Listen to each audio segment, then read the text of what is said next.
Greetings and bienvenue, Midnight Crew. Thank you for returning to this broadcast. And welcome to new viewers joining us for the first time. If you like a video, then feel free to subscribe.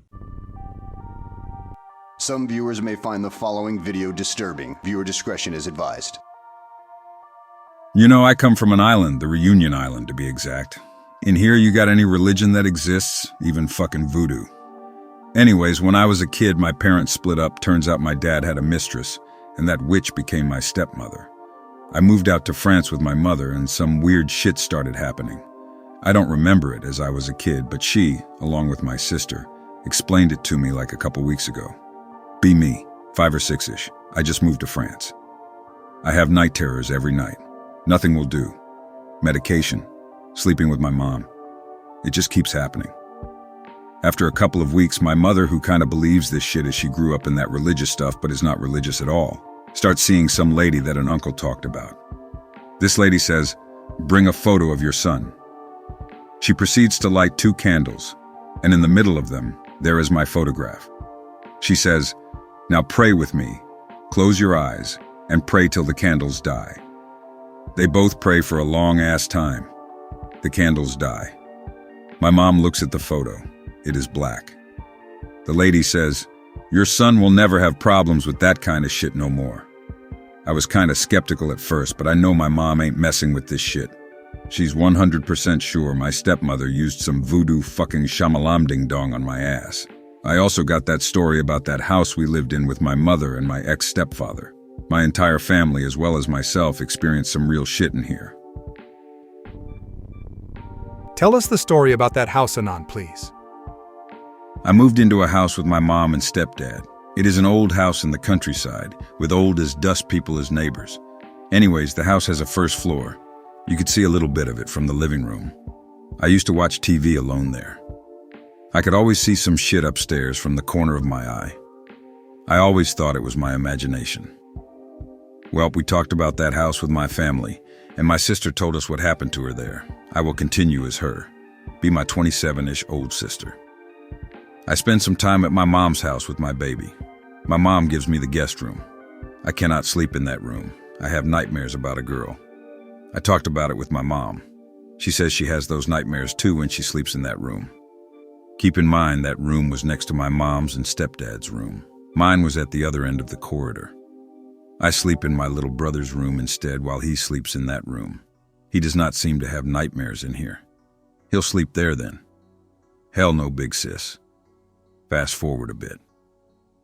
I am outside with my baby, alone in the house since the rest of the family is busy at the market or some shit.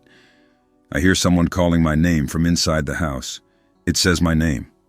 I think what? I go in, and no one is there. I think it is in my head, so I go back out. It says my name again, DEFCON 1. I rush indoors, grab my phone, call my mom, and tell her to get in here. She understands. I stay outside as far from the house as the garden allows. I see a thing passing right behind the little window on the first floor, the one in front of my little brother's room. DEFCON fucking 1. At this point, I'm having chills, you guys. Everyone comes back. No one asks questions. I recall my mom said some shit to get everyone hurried. I sleep in the same room as my little brother that night. Keep in mind, I spent 2 years or so in that house and nothing happened to me, aside from that in the corner of my eyes shit while watching TV. Later on, we moved out, and my mom asked the neighbors about the house. "What would you want to know? Some weird shit happened there, huh?" Fast forward some chit-chat about what are you talking about and shit. A guy shot his wife and his daughter before shooting himself in here. Now keep in mind this shit is not legal, because if weird shit happens in a house they have to tell you before selling it. They did not. My sister built a house and wanted to know everything about the ground she was building on. Yeah, fuck this. The fact that my mother and my sister both saw some shit in there sends chills, man. Good thing they told me once we had moved out. Sorry for my broken English anyways. I live in a house near the beach. Can't be haunted as we're the first to inhabit it. But the whole island I live in has weird stuff happening. Reunion Island. The play shack is far in the garden with consoles and stuff. I often saw someone walking in the house while my parents were away and stuff. Of course, nobody's there when I go to check. Okay, story time. Be like 10. Have this kick-ass Jurassic Park raptor toy. You know, the one that screeches when you press the legs. Pick related. It screeches like 3 times and stops when you press it, if I recall correctly. I play with it all day as usual, in the play shack in the garden. Time to go to sleep, I put it on the living room's table. Late at night, I hear a raptor screech, over and over again. It does not stop. It cannot be my parents. They sleep in a bungalow outside the house, in the garden. I think it is my asshole of a brother. He will not escape my wrath. I go into his room. He is sleeping. The screeches come from the living room. I see under the door, the lights are out. Oh boy. I walk slowly through the hallway, screeches and screeches. It gets louder as I approach the door. I open the door with lightning speed, shouting, "Wah, blah, blah, blah, blah," because fuck horror movies, I'm not the one who gets jump scared at. I'm the one who jump scares. The raptor is on the table, screeching. Nothing is around. The room is dead silent. I take the raptor, and it stops. Normally I am terrified when it comes to ghosts and stuff, but this time I decided not to be. I took the raptor with me into my bedroom. I slept with it. Maybe to soothe it, I do not know.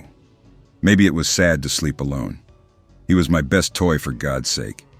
Nothing else happened that night. I guess it was just an electric malfunction, like the leg was maybe pressed a little or whatever. But it's weird that it happened late at night and not right over when I put it on the table. I live on an island full of weird shit, Reunion Island. But I'll tell this story happening in France first, just because. End of the semester, a friend invites me and my girlfriend to his hometown near Calais, way north of France. It is a small village near the beach, 300 people tops. The place is full of World War II stories and stuff. The shore is full of blockhouse. It is the end of spring, yet lots of trees do not have leaves, no fruit or whatever. It looks like winter. The first night I couldn't sleep.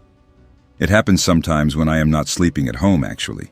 I need 1 or 2 nights to adjust, so I usually do not really bother. But the other times I just cannot sleep, and that is it. Here I was stressed. Or maybe because we slept in a room full of porcelain dolls looking directly at the bed. Who knows, right, .og. I mentioned it to my friend the next day. He said he could not sleep either. It was his first night here in a long time as well, so I figured he had this sleep thingy too. His parents say, "Oh, that is because the whole area is haunted." Well, fuck me then, lol.gif. We have an awesome week nevertheless, basically shooting items with a tiny rifle and bows. My friend Dude loves survivalist stuff, so I am never really bored with him, and he is full of cool gear. I take some time to turn all the dolls in the room so they will not face the bed. One day, nighttime comes, who knew? I am smoking a cigarette in the garden. I notice a house on the hill, far up. It is white, has tiny windows, looks way old, but there is something strange. First of all, it was not here yesterday. And second, it shines. Not like green radioactive shit, just light. The house is plain bright in the nighttime. I tell my friend to come and check out this shit. He says, "Dude, the house has been here all the time, you did not notice it, that is all." And it glows because it is a historical building and there are spotlights around it. Time to go to bed. I feel a bit spooked because whatever, I get spooked for no reason. Probably because where I come from, everyone is superstitious. Literally everyone. The dolls did not move, which is a good thing, I guess. I still cannot sleep. I go to the window to look outside to see if his dog is doing dog stuff. No dog. The night is dead silent. I open the window to smoke a cigarette. If I cannot sleep, I might as well get cancer or catch a cold or something. I look at the godly house. I notice there is something weird at one of the windows. I catch my friend's binoculars and proceed to a long search for the house, struggling to understand how to locate the thing with it. I finally found the house, then the window. There is someone. It is not a weird curtain. It has a fucking face. It just stands there by the window, and it is looking at me. I panic. I feel shivers all over me, and I decide to do the stupidest thing ever. I flip the silhouette off with a mighty little finger. I do that for an eternity with some I hear cracks by the fence of the backyard. The dog goes flipping mad and barks at everything from inside the house. I get distracted by it and try to search where it comes from. It sounds like someone walking in the tiny woods. I look at the house again with binoculars. The figure is gone. The window is as dark as a teenager's soul. Gee, I think I pissed him off. I go downstairs to see the dog. He seems relieved to see me. He's a little slow, but it is a dog, so I can trust him. I try to see outside if there is something. The dog will not allow more than 2 inches of distance between him and me. That fucker is as spooked as me. I cannot find shit. I hear a female voice calling me from upstairs. She seems frightened. What the fuck? I hesitate to go up, then realize it is my girlfriend's voice. I go up to see my girlfriend in bed, sweating. She says she had a horrible nightmare but cannot recall shit. I lay up in bed and spend the rest of the night with my eyes wide open. The next day we talked about it. The parents say this house is bad news. They say that once after looking at it, they saw a figure on their ceiling, staring at them. It then crawled to my friend's room. There are 2 weeks left. I'm going to die. Weirdly enough, I don't recall anything weird happening after that. Reunion Island guy here. My parents' place is in a suburban area, just by the beach. The whole area is very wooded, houses there and there. There are no streetlights because of Barrow's petrels, endangered birds who live at night and get confused with bright lights and crash and die and whatever. Or 17-ish. It is nighttime, maybe 7 or 8. I eat dinner with my parents and am going to a friend's house approximately 1 kilometer away. The metric system here deal with it, so I'm going by foot because my parents get lazy after dinner and do not want to do shit beside chilling. I notice it is a full moon, which is nice because I can actually see shit in the unlit suburb. The full moon is in fullest mode, with big black shadows on the ground. I can see almost as clear as day. I arrive at that road. I hate this place. I always feel like I hear footsteps behind me and stuff. There are 2 big trees on each side of the road. I stop. I feel something is strange but cannot put my finger on it. I look at the ground. What mode initiated? The tree shadows, instead of being somewhat parallel to each other, both point towards me. Just like that Holic episode. Same thing. The air becomes heavy, like charged with electricity, as if there is a thunderstorm coming. I nope out of it and decide to take the long way around this piece of shit street. I go around the block and arrive at the end of said street. The tree shadows are parallel. Did they like me, or did they want to kill me? I will never know, and I do not want to try. Didn't happen again, but I still try to avoid that street when I can. Be in family vacation house up in the mountains with forest everywhere, even on the big-ass terrain that belongs to my grandpa. I am a teen hanging around with my cousin, one of his Malabar friends, and my dumb friend. So Malabars are Tamil people. These and Malagasy people are the ones you do not fuck with because they do magic. Bad magic. Malabar fellows do this stuff where they put dead chicken in banana leaves with spices and flowers and shit on crossroads. It is beautiful and fun because banana is a fun word. But do not touch that shit. Never. Even skeptics tend to become superstitious after a while in this fucking island. We find one of these things. My stupid-ass friend touches it because he is fearless and whatever. The Malabar dude tells him he made a big mistake. My friend laughs it off. Nighttime. We are all in the living room telling spooky stories because the Malabar friend decided to mess with him. He tells him they are going to visit him tonight. My friend dude tries to act tough and shit. My friend dude is not tough and shit. The toilets are way back in the garden. You have to go outside. My friend dude has to use the restroom, so he goes. We chill with more stories and hear a weird sound just by the entrance door. The house is all wood, so we hear stuff clearly. It is really unsettling. It goes spurtle, spurft, spurtlefur. We all go out and nearly die of laughter. Friend didn't make it to the restroom. The night goes by, we all go to sleep, each one in a room. Late at night, my friend wakes me up crying. He says someone is knocking on his window for like 10 minutes. I go to his room. The wooden window is closed. No sound. My friend is scared shitless. Knock, knock, knock. Knock, knock, knock. Oh my God, what the shit, hell no, what the fuck, please save me. Grandparents arrive, pissed like, what the hell again? We are noisy kids. We tired them a lot. We tell them about the knocking on the window. The Malabar friend tells him they have come for the friend. The Malbar friend is genuinely terrified right now. My friend is crying like hell. Grand PA says he is a piece of shit for touching the chicken spell thingy. He says he is going out to check it out. You do not do that. You do not open your home to spirits. He goes to check. Please do not go. I cry. We wait for an eternity for Grandpa to return. Knocking. More knocking. Again.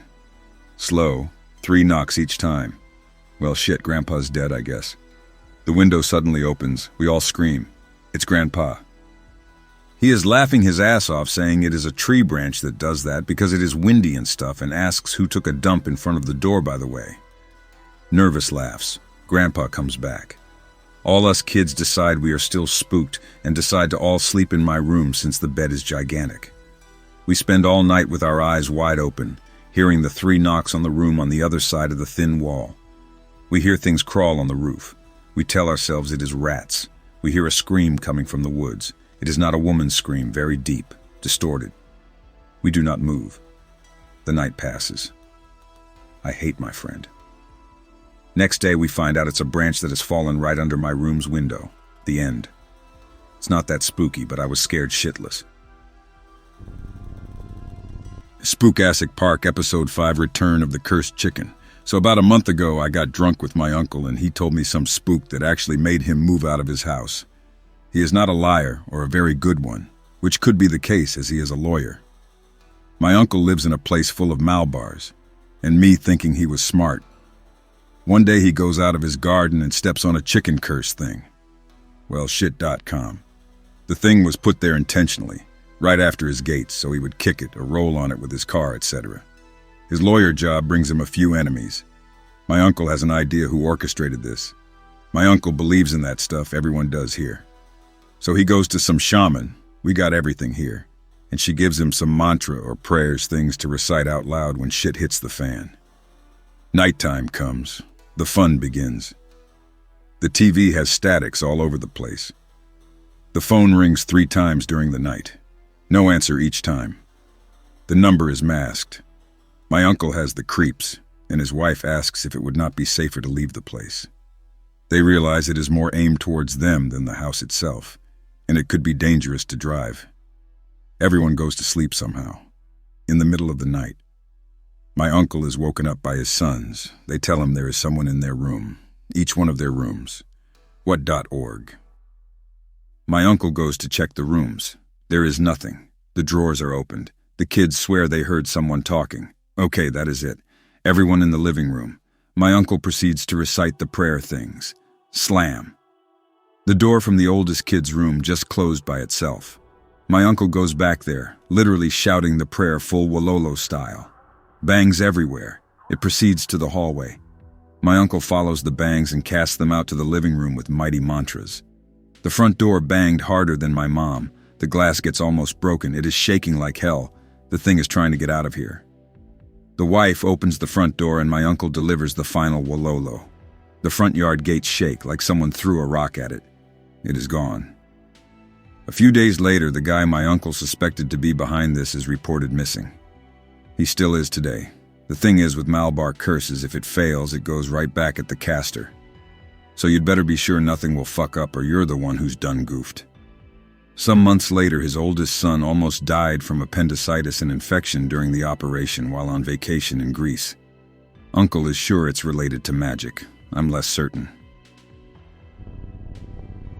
Same guy, other story. I get back to Reunion Island after a while in France. Just got out of a very toxic relationship. My dad goes, Tuesday, you are coming with me to St. Denis, which is a local city. I say, okay, fine. I do not ask why, because he would have said it if there were more to be said. I guess I will find out when we get there.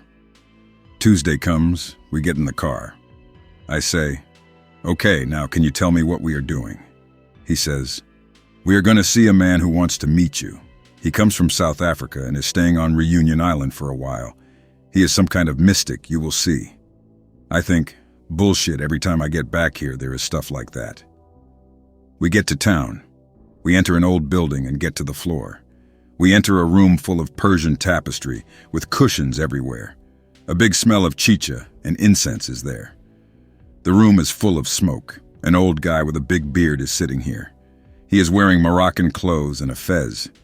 There are a lot of Muslims in RI and South Africans. The families are connected. They originate from Gujarat in India. My father's side old guys are Muslim. We greet with salam whatever. He speaks some mashup between English and Creole. That is good, I understand both, but I cannot get every 2 words of what he says. He recites some chants and stuff. From what I got, I was full of bad stuff. I need some help and cleansing. I was indeed feeling really down at this period, with lots of unsaid things and repressed anger. He says, beware of the lady that still cooks you food. My girlfriend and I still hung out at the time. We never really split, and we were still close. I think, okay, fine. Dad could have told him. He says, you have something that is grappling your leg. It will not let go. It is slowing you down. It does not mean you good. I will get rid of it. For a week, I have been silently complaining that my left leg hurt me, like cramps. I think, okay, fine, geez, I could have shown signs that my leg hurts. He says, do not go out on the 24th of February. Do not get out of your house. Do not see anyone. Do not go out with your friends. But I was planning to go out with friends. I'm starting to feel pissed now, intrigued and frustrated that I don't get how he does this. He writes some stuff on a piece of paper and puts it in a bottle of water. Tells me to drink it for a week. Proceeds to some weird chants and massage my leg, etc. Talks a bit, but I don't get what he said. I get out. In the car, I'm a bit like WTF Dad, but actually feel at peace, relieved, and my leg doesn't hurt anymore. My dad tells me he did not contact him and did not even mention to him I was back. It is the man that came to him and said, your son is back. I would like to see him. Okay, I am done with this place for reals. February 24th comes. I cancel plans with friends and decide to go to bed early instead. I sleep almost immediately. I wake up in the middle of the night. The air is heavy, man, like molasses. I can hear the sea from my room, and it is raging. The waves make the glass doors vibrate as they slam the beach. My room does not have windows. Instead, it has a glass door and a second wooden one that leads straight to the yard. I hear trees cracking. I hear that distinct sound of something walking in the woods by the fence. The dog goes apeshit outside.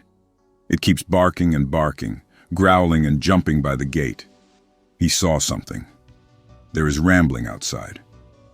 As I am laying in the bed, scared shitless, I hear a big metal sound. Something got over the yard gate. The dog keeps barking. I hear scratches on my room's wooden door. Knock. The door vibrates. Then nothing. It was not really steps I heard, more like something dragging itself. It is moving to the kitchen door. Scratchings. Knock. This one was more violent. It goes on, circling the house, scratching and knocking once at every door, each time more loudly. It gets back to my room's door. Scratch. At this point, I'm almost crying. The dog does not stop barking and growling. My dad should have been awoken by the noises. I decide, fuck it. If it is a thief, he is going to taste my rod. I have 2 rods, one between my legs and an actual wooden one. I gather courage and get up. I grab the wooden rod that I shaped like a boken because I am a weeb. I get by the door. The scratchings now are intense, fast-paced, angry. The wooden door is shaking like hell. The noises are unbearable. This thing is really trying to get in. It is not the dog because I hear it barking from the other side of the garden. It is going to get wrecked when I get it. My hand goes to reach the door lock. Anon! I freeze here for a second.